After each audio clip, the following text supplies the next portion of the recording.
Hello! Tara, magluto tayo ng Bicol Express. So, yung pork belly, nilagay ko lang siya sa pan. Nilagyan ko ng tubig, salt, and pepper. Tapos, pakuluan mo siya. Intayin mo siyang lumambot. Pag malambot na siya, intayin mo matuyo yung tubig niya.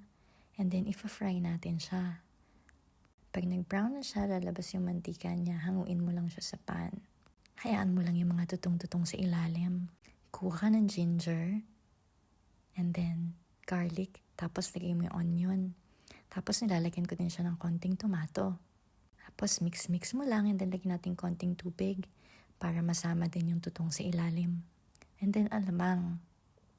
Pag malambot na yung kamatis, ibalik na natin ulit yung pork. Tapos lagyan natin siya ng coconut milk at saka coconut cream.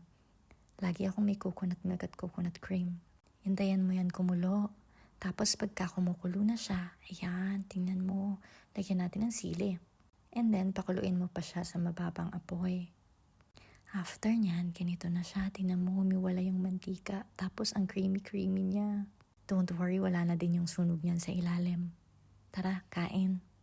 Masarap to sa mainit na rice. Tingnan mo, ang sarap. Mapapakamay ka talaga pag ganito yung pagkain. At yung pork, sobrang lambot. Ang dali lang din ito kasi hindi mo kailangan bantayan. So, pagka hindi ka busy, try mo din. Enjoy!